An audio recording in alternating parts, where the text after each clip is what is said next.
Un gros chargement de compost aujourd'hui. 24 tonnes, ça fait quelque chose comme entre 30 et 35 mètres cubes de compost. C'est du beau compost bien noir. Il a été fait avec des végétaux de l'été dernier, du coup ça veut dire que c'était des végétaux pas trop carbonés. Donc c'est vraiment super pour commencer la saison là. Comme on est déjà au mois de mars, on veut quelque chose d'assez riche en azote pour que ça pousse bien, pour que nos petits semis prennent bien.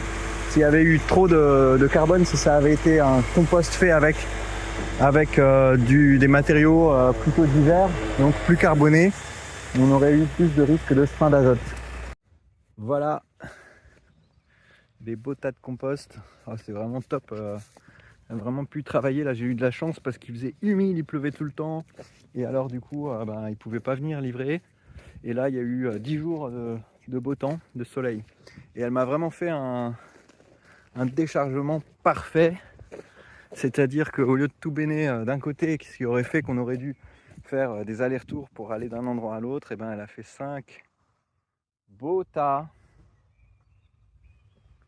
qu'on va pouvoir étaler tranquille à la brouette sans que ça prenne des jours et des jours. Donc ce week-end on va se mettre au travail. Je voulais dire un truc, c'est que c'est vraiment super d'avoir des grosses machines. Moi mon parcours c'est quoi? C'est que l'agriculture ça m'intéressait pas trop.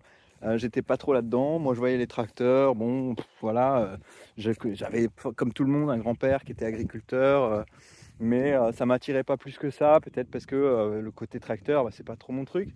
Après, j'ai découvert Jean-Martin Fortier, ça a été une révélation. Je me suis dit, waouh, génial, je veux faire ça. J'ai fait du woofing, j'ai travaillé dans des fermes, j'ai appris. Après, je me suis dit, moi, je veux faire mon truc. Et du coup, au début, j'étais, bon, voilà, tracteur, ok, mais ça m'intéresse pas trop. Et après, je suis devenu, oh là là, les tracteurs c'est nul, Jean-Martin Fortier c'est un dieu sur terre, il a tout compris, et on peut faire des fermes sans tracteur, et c'est super. Et en quelque sorte, je suis encore un peu d'accord avec ça. C'est-à-dire que pour moi, la ferme, le jardin maraîcher idéal, c'est un jardin maraîcher dans lequel on travaille sans tracteur, sans machine, où on travaille à la main, où on est proche des cultures. Tout ça, oui, où il y a de la minutie, où on utilise des biotechnologies plutôt que des technologies mécaniques, ouais, mais il y a certains trucs, des trucs précis pour lesquels la mécanisation, les grosses machines, les gros tracteurs sont vraiment pratiques. Et attention, on peut se rendre esclave d'une machine, c'est-à-dire que si on utilise un gros tracteur pour faire quelque chose, il faut le rentabiliser. Alors il faut l'utiliser tout le temps, il faut avoir un système précis dans lequel on utilise cette grosse machine, et puis ça va conditionner tout le reste du système, ça va faire qu'on va être prisonnier de cette technologie et de l'envergure de l'investissement. Et ça, je veux pas.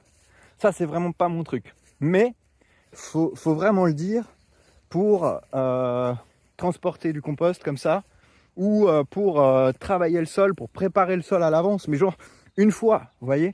Si moi je veux faire un jardin en no dig ici, c'est-à-dire couche de compost, et on travaille comme ça avec ça, et s'il n'y a pas de mauvaises herbes vivaces qui sont trop implantées, on aura notre couche comme ça, on n'aura pas de graines de mauvaises herbes, on va être au paradis du jardin, ça va être super. Ça c'est le projet. Normalement, maintenant que c'est fait, qu'il y a le tracteur qui a fait un sous-solage, qu'il y a le tracteur qui a préparé la surface pour qu'elle soit bien plane, maintenant qu'on a enlevé les cailloux un petit peu à la main, ça c'est encore un truc où il faudra grandir encore pour avoir une machine qui le fera pour nous. Mais voilà, maintenant on va mettre le compost et on n'aura plus besoin de travailler, d'utiliser ces grosses machines. En tout cas pour ce jardin, si tout va bien. Alors que par le passé, j'ai loué le motoculteur le plus puissant qui coûtait 250 € la journée, et il nous a fallu 2 jours pour faire une surface de 400 mètres carrés, et c'est extrêmement fatigant, et puis c'est cher, du coup c'est plus cher que de se faire livrer le compost, c'est plus cher que de faire venir un tracteur. Et c'est pas que le tracteur il est 2 fois, 3 fois, 4 fois, même 10 fois plus fort et rapide, que le motoculteur. Il est 50 fois, 100 fois plus fort et plus rapide. Et du coup, ça vaut vraiment le coup. Et en plus, si vous avez de la chance, vous trouvez un agriculteur du coin qui vous le fait pour pas cher du tout. Et il y a quelque chose au niveau des échelles, où l'autre jour j'ai fait cette vidéo sur ma remorque à vélo, où je disais qu'il faut réinventer les échelles. Et c'est un petit peu comme si, je ne veux pas en faire une règle cardinale, mais c'est un peu comme si à l'échelle de la gestion du jardin, il fallait penser plus petit trucs, faire des trucs à vélo, faire des trucs avec des petites remorques, faire des petits mouvements, avoir des petites planches de culture, des petits standards, des petits sacs, faire du petit. Parce que ça permet d'avoir l'œil dessus, d'être un peu un artiste de la plante, du jardin, du légume, et d'apprendre en voyant les choses, apprendre à reconnaître les problèmes. Pour faire ça, pour savoir que ah tiens, cette plante elle manque d'azote, et bien il faut avoir le nez dedans, il faut avoir de la minutie, il faut regarder de près et beaucoup de fois, de nombreuses fois. Et donc il faut être très proche, très petit, très dans le fait à la main. À l'inverse, quand on utilise des machines, quand on utilise des outils qui sont dimensionnés à l'échelle de l'industrie agroalimentaire et du conventionnel, il ne faut pas lésiner sur la taille. Il faut prendre le plus grand possible. Là, le camion que vous avez vu, c'est un camion, ils ne pouvaient pas avoir un autre, et c'est aussi parce qu'ils avaient peur de s'enfoncer, mais ils ont un semi-remorque, 4 roues motrices. Ils auraient pu livrer avec cet été, si tout va bien. On va refaire une livraison pour agrandir le jardin, et du coup, ils viendront quand le sol sera bien sec, avec un énorme semi-remorque, et voilà, ils pourront mettre 30, je sais plus, 40, 50 tonnes d'un coup. Et ça vaudra le coup de le faire. Donc voilà, n'hésitez pas.